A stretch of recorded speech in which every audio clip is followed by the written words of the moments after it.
Hello, and welcome to this overview of new releases that I read that were published in January of 2024. I'm Olivia, your favorite resource for book recommendations you can easily screenshot, and you're watching Random Olive Reads. Don't Want You Like a Best Friend by Emma R. Albin is book one of the Mischief and Matchmaking series. After her father's death, Beth is entering her first season on the marriage mart and looking for a suitable husband to provide for herself and her widowed mother. At her first ball, she meets Gwen, an outspoken and charming daughter of an earl who is basically her new best friend. Neither of these women are interested in finding a husband this year, and when they notice the sparks between their respective widowed parents, they try to pair them up instead. It goes about as awkwardly as you would think it would go, and all the while, Beth and Gwen are drawn more and more to each other. It takes some nudging for them to realize that they're actually in love and lust with each other, but it's all complicated by societal obligations and Beth's pending engagement to a Viscount who has been courting her. This was a fun take on the Victorian era marriage mart, and I was definitely rooting for our heroines to find a way to be together, as well as their parents. Always Remember by Mary Balog is book three of the Ravenswood series. Ben Ellis is the illegitimate son of an earl who was raised in the earl's family home after the death of his mother.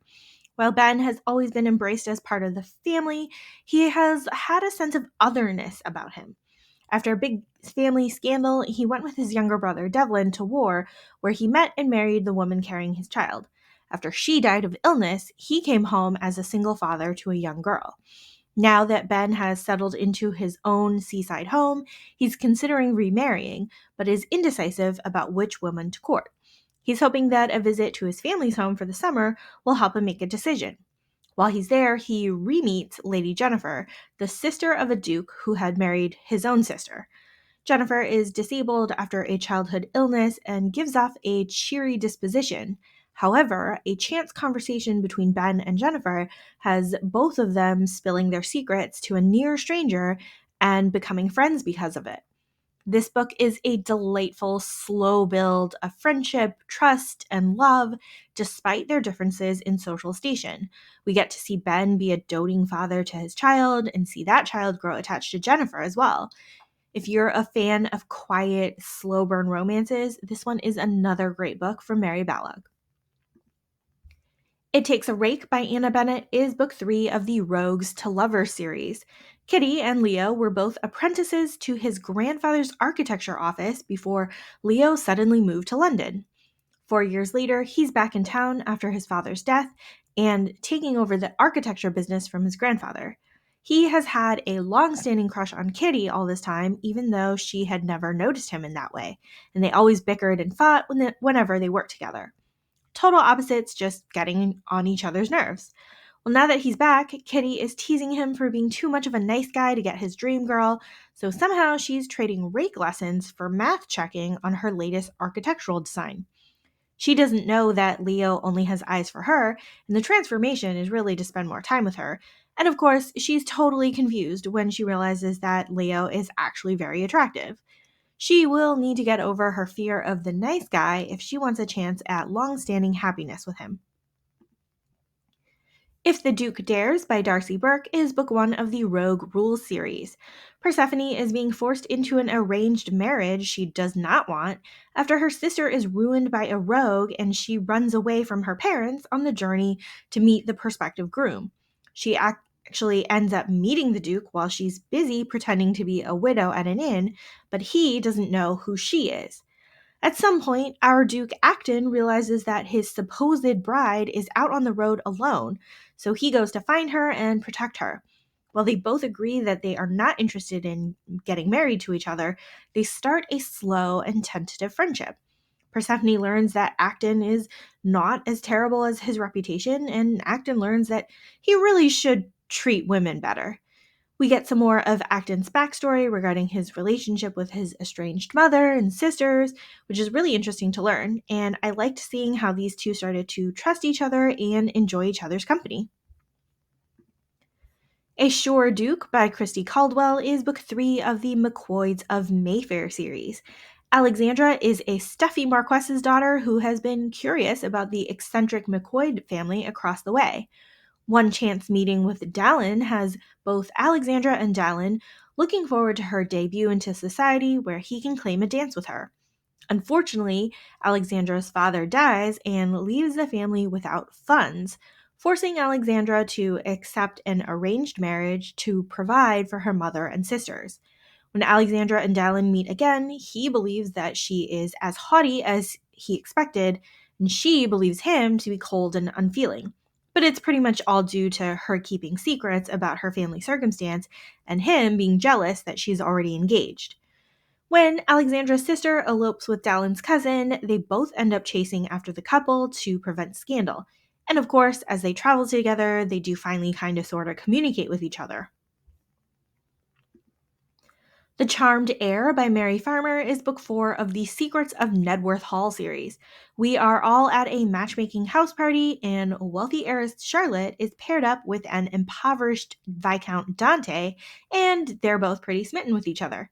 Charlotte is concerned when she starts getting letters and notes suggesting that her mother is alive and working at the manor and not deceased as she always assumed, since she lives with her single father and his business partner. Dante is a comforting presence and listens to Charlotte's concerns, even though he has his own secrets and money problems. When Dante's twin brother shows up, the flirtatious rogue causes a smidge of confusion before Dante tells Charlotte everything he's hiding. A Most Improper Duchess by Olivia Fleur is book 2 of the Tales from Honeysuckle Street series. Arlie is a serious and stuffy duke who doesn't usually socialize but is somehow roped into some travel research in Paris for his neighbor's travel agency. To avoid being mobbed by young misses looking for an eligible duke, he's dressed as a commoner during his trip. When he's at a bar in Paris, he sets eyes on a beautiful woman, but he doesn't have any money to pay for her evening company.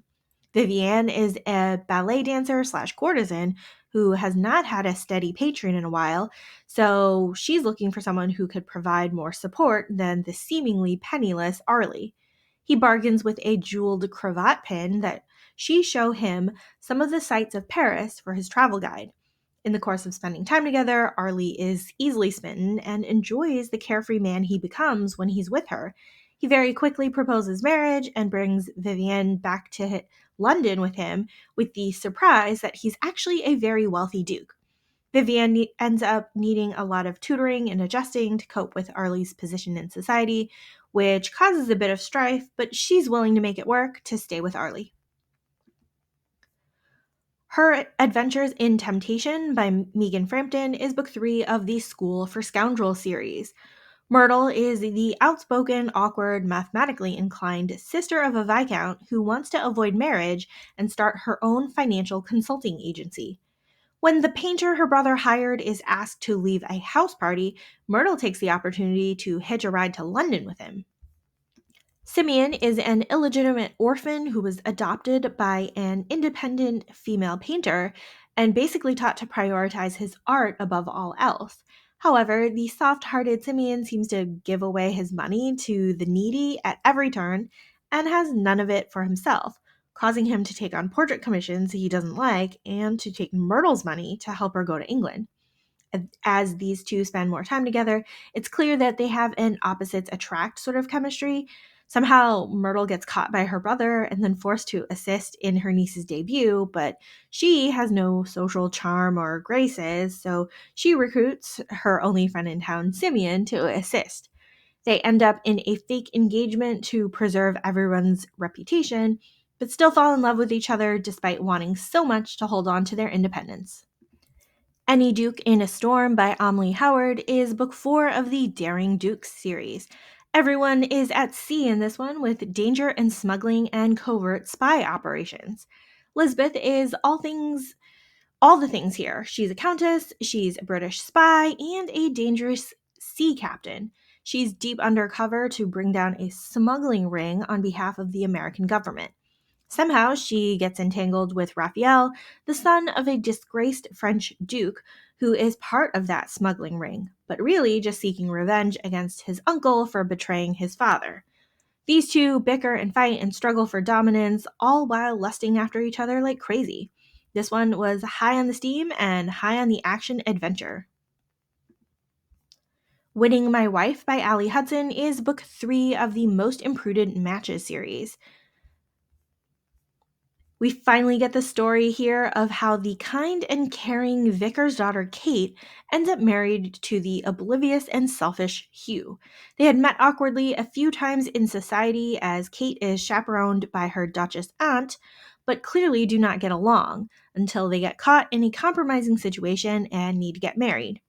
Hugh's overbearing and arrogant mother plants the idea that Kate had schemed to compromise Hugh, making him act like a general ass to Kate. We see the beginning stages of the marriage where Kate and Hugh do not communicate well, barely spend any time together, and Hugh just doesn't protect Kate against his own mother. Meanwhile, Hugh is struggling with the responsibilities of the estate and slowly realizing that his older brother had done so much for the family and ended up banished from it. It's a huge turnaround for Hugh once he realizes how awful he's been, and a separation from Kate makes him completely miserable. This book was emotional in all the best ways, with Hugh having the most growth and transformation. Accidentally His by Sabrina Jeffries is book 3 of the Designing Debutante series. Rafe is an army colonel and spy looking to identify the person responsible for shooting his uncle and selling secrets to the French. While he has been following the Harper family events for a while, he has decided to uplevel his spying by trying to court the youngest sister, Verity. She suspects that Rafe is the phantom person who's been crashing her events for the past year, but can't seem to prove it. Now, these two are actually attracted to each other and seem to be distracted, so that adds an extra layer of fun. When Verity's ex-fiancé starts causing trouble, Rafe ends up proposing to prevent scandal. She's hesitant, of course, knowing that he's keeping secrets, but they soon realize that they need to team up to find the identity of the traitor and the villain. Red String Theory by Lauren Kung Jessen is a contemporary romance. Rooney is an artist who creates public installations under a pseudonym, trying to distance herself from her famous artist mother. She has a chance meeting with Jack one blustery day in New York, and they spend an evening following fate around the city. Although he's not a believer in fate, he is still enchanted by her and actually has a really fun night. They lose contact for romance reasons and somehow reconnect on a work related project months later. Turns out Jack is a NASA guy who has reinstated an artist in residence program and not nominated Rooney's art, not realizing it was her. When they meet again, they try to keep things professional, but it's like fate keeps bringing them together. The Disappearance of Astrid by Natasha Lester is technically historical fiction, but there are a few bits of romance elements in it. This book is told in 3 different timelines, following 3 generations of Bricard women. In the present day, Blythe lives in the shadow of her mother Astrid, a fashion designer who disappeared in the 1970s, and her infamous grandmother Mitza, who is known for being the sultry muse of fashion designer Christian Dior. While Blythe is still tangentially involved in the fashion world, she prioritizes her children's welfare above all else, especially after her divorce. When talk of reviving her mother's abandoned fashion brand comes up, Blythe is faced with separating fact from fiction regarding her mother's story. We get to read all about Astrid's experience firsthand, though, through her chapters of the book, including the rise of her notoriety and the vicious things that the press says about her. While she has issues of her own living in her mother's shadow, we get to unpeel another layer by reading Mitz's chapters as well. These 3 perspectives are fascinating to read and put together to create a vivid history of all that the Bricards have really had to endure. When the Viscount Wanted Me by Lydia Lloyd is book 2 of the Rake Chronicle series. Henrietta is a beautiful and sought-after debutante who has a tryst with a man she thinks is her friend, but now he's being pushy about marriage.